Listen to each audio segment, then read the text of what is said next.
Hey everybody, welcome to Mind's Eye Visual Guitar Method today for a super simple lesson, pretty basic explanation about what's the magic behind a 2-5-1? Like what makes these three chords, or what's something that makes these three chords a very common progression out of any other progression, and we're going to look at a little something about it. Before we get there, please make sure to check out the links below in the description. It would be awesome if you could leave a tip jar tip if this had any meaning to you. That would be really cool. And merchandise, there is some cool stuff. If you're setting up a studio, there is some links. There's a link to a TeePublic store where I've got some cool tapestries. It's got some imagery of guitar, psychedelic brain guitar kind of thing you could hang on your wall. You may be interested. I don't know. Let me know in the comments, like, hey, I checked out the store and I thought those designs were too lame or something like that. Because there's a lot of random stuff in there, but hey, whatever. At least if you go check it out, that would be cool. So, what makes a 2-5-1 cool? Well, let's take a look at a progression. Like, let's complete that progression. Actually, see, the 2-5-1, as you can see here, along this row here, is actually a piece of a longer progression, which is that you could cycle through in a key. And so if you take all the chords of a key and arrange them the same as the 2-5-1, you get this 1-4-7-3-6-2-5-1. So where does all that come from? Kind of why does it work? Well, this is the cycle of fourths, and you can see that starting from the 1, you'll go to a 4. So you're just going to a fourth. You go to another fourth, and another fourth, and another fourth, and another fourth. And if you cycle through, you get, in this direction, you get this progression. And the magic of the 2-5-1, let's just get right to the point, is right here with these lines. First of all, this is going to be important here if you're kind of new to chords or anything. We've got the root. The chords are arranged like C, E, G, B, F, A, C, E. Might sound common to you. That's the root. Next row is the thirds, then the fifth, then the seventh of the chord, and seventh chords. So what we have here is what you can see is as you cycle through this progression, 3 of these chords do something pretty cool. And there's a link between this from the 7th of the chord to the 3rd of the next chord by a half step. And that pretty much doesn't happen anywhere else in the progression. And I believe that's why 2-5-1 is so commonly used. Of course, that it's, leading back to the 1, number 1. And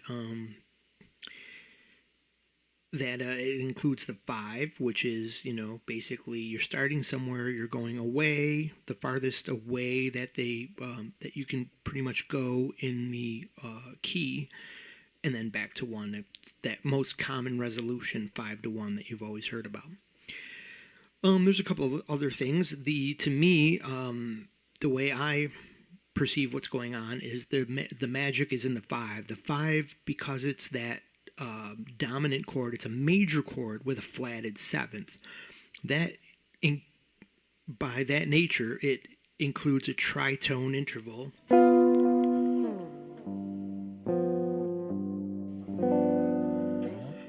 And that allows the magic to happen over that chord. You can really put the outside sounds over that chord, and then you can return to the more elegant 1 chord, the major 7, if you're in a major 2-5-1. And we're going to talk about minor 2-5-1 because that's also coming from this progression, even though it seems like it's not.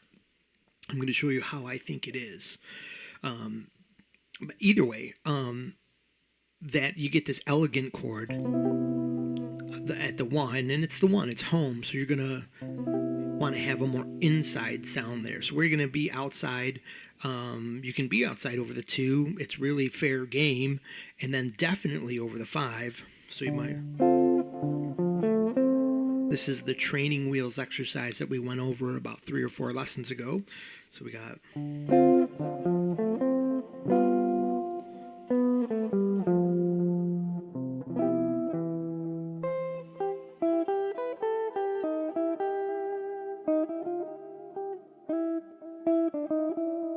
whatever there.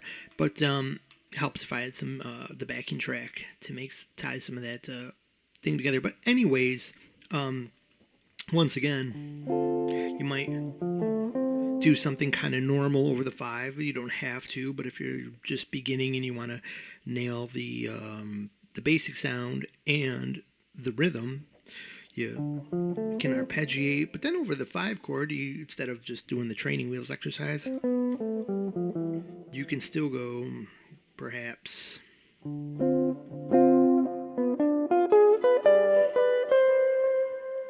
that. There's some outside sounds in there, and there's a whole bunch of explanation and learning to show you what I did and tell you about it. But the basic understanding is that you can go outside over there. But another part of this is these half steps. You got and you've heard this before. If you are researching like how to jam over a 2-5-1, what is it all about? How does it work? You start hearing people say, "Well, connect your thirds and your sevens," and this is what they mean. It's because in this 2-5-1, you're afforded this C drops to B, excuse me, and F drops to E.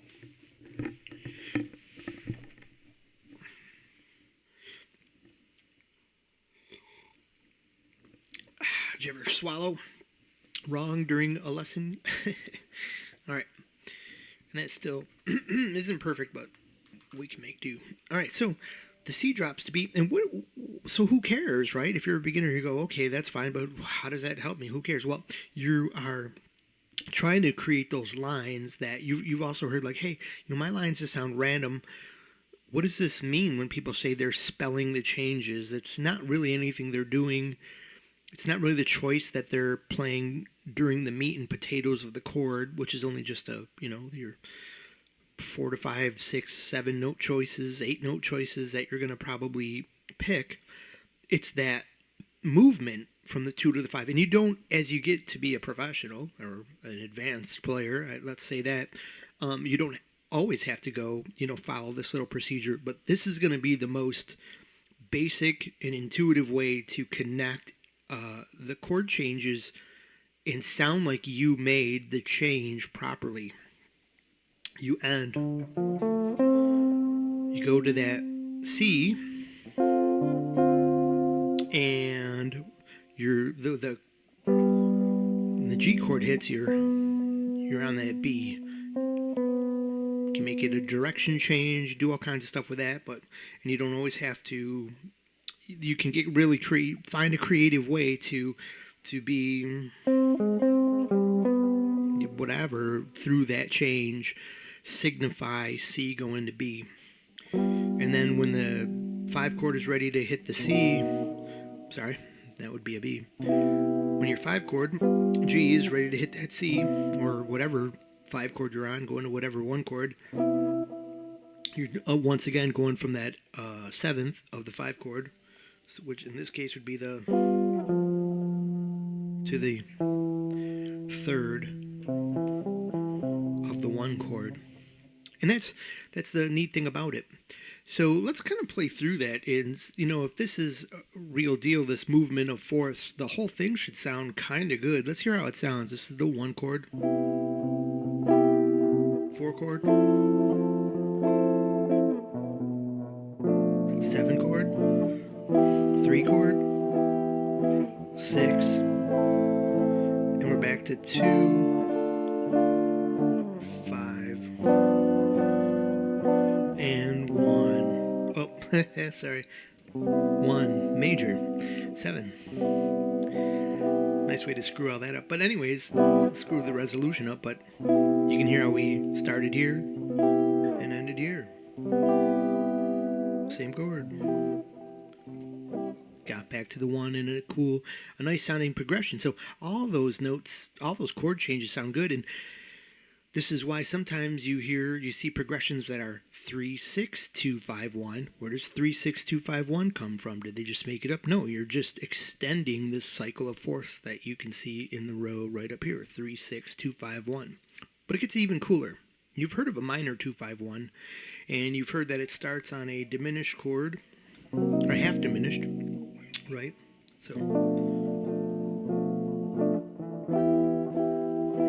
and then it ends on a minor, a whole step down from the beginning diminished chord. Well, that's basically built off of 7-3-6. That's why there's that diminished chord, half diminished chord. Didn't just get randomly thought of. So, anyways, playing it on C instead of B. Here's B, B D F A, B half diminished,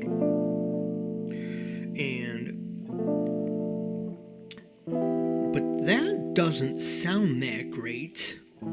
Doesn't exactly sound like this 2-5-1 that you're hearing about.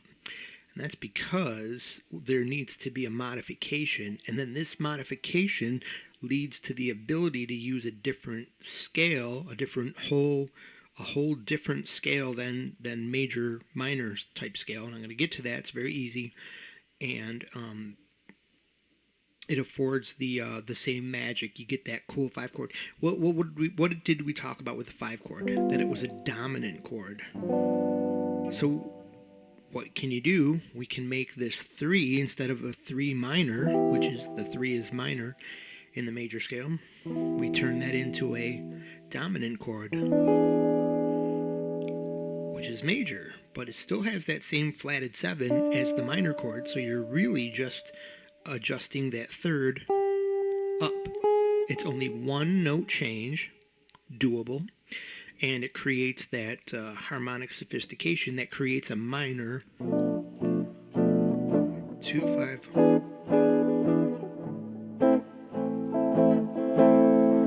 So what scale do you use for that? Well, if we're only making one note change, we are going to change that one note in the scale. We'll talk about that in a second. So I should have mapped this out on the page here. Let's go down here a little bit, and I'll draw something up real quick. Let's consider the minor scale. So, and we're ending on the 1 minor, which is in this case our A. It's going B, E, A, B half diminished. And so all we need to know is, or the top of the Aeolian scale in our key of C here, which where this is coming from, but this is B half diminished, comes from the key of C. E switched over to dominant, so it doesn't come from the key of C, but then back to A minor, which is in the key of C. But there's another scale that will work over both of those chords other than the key of C. And it'll work over all 3 chords, and like we said, we've made a 1 note change to the E. So what is that? What was that note? So here we made a we had a, let's play that as a 7th real quick.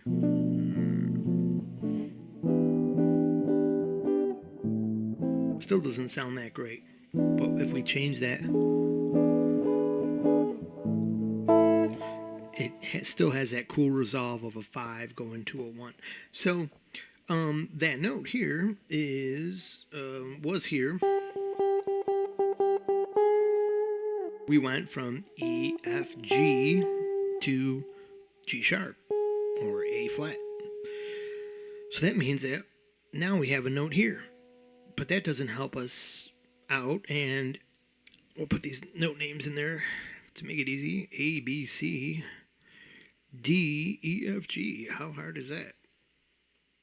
And so we know that we switched that G up to a G sharp, and we've got our octave there again. So all we needed to do in that case is eliminate this guy here, eliminate that guy, and put our new assumed note of G sharp. We'll just call it G sharp. Yeah, we're not going to call it A flat because we already have an A there. So what you got there, if you should recognize that pattern, is the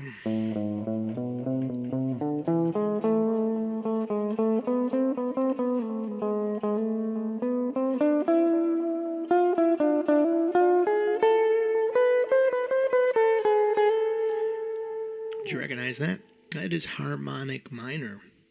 That's why they say use the harmonic minor scale over a minor 2-5-1. Now you know where it all came from and why it happened.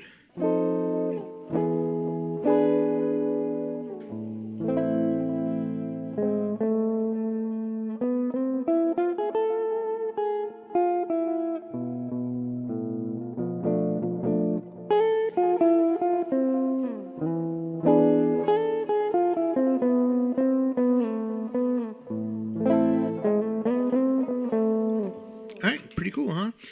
So that sort of wraps up what I was going to tell you here today. And now, in that particular scale, there's not necessarily the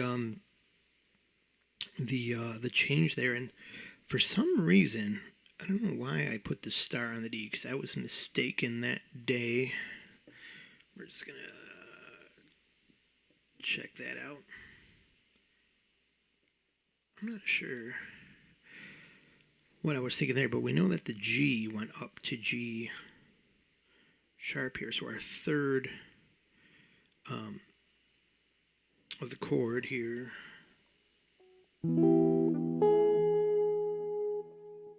went north, so we'll just put a little sharp along with that one. So in that case, we have an A.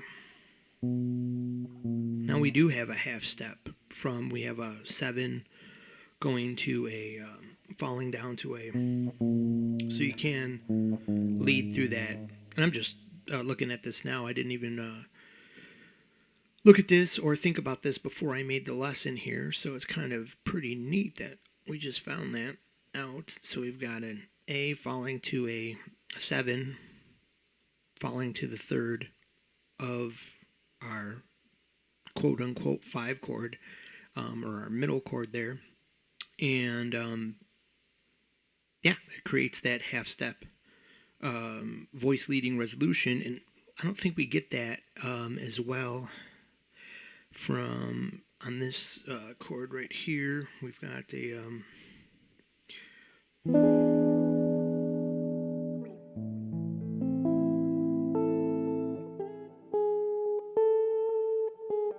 well, we do have that G sharp going to the A, so at least you can get a half step rock and roll movement from, or jazz movement, right? From the third to the root, and the 7 is a whole step between the between that between the 7 and the third of the 6th chord. Yeah, you got the.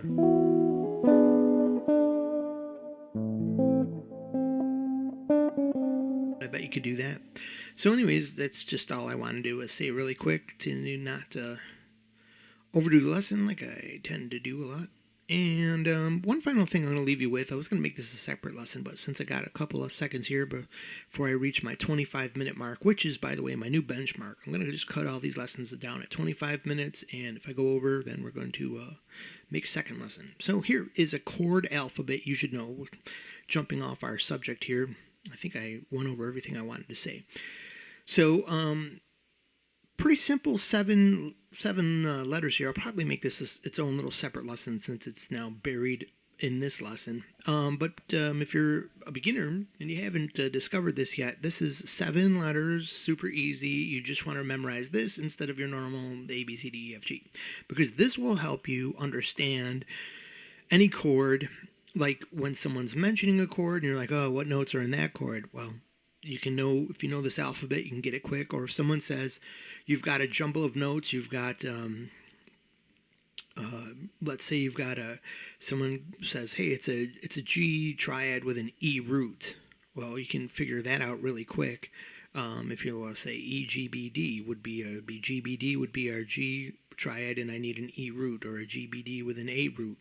Or you got those 3 notes in a chord that you found, and you're like, well, hey, what is that? Well, you could say, well, there's a triad. It must be and the A is down low, so that must be a G chord with an A root. It just, for random chance, you found, that example. But so you can, use this a lot of ways to figure out chords and what people are talking about, or if you're playing a chord. Anyway, so A, C, E, G, B, D, F, A. A, C, E, G, B, D, F, A.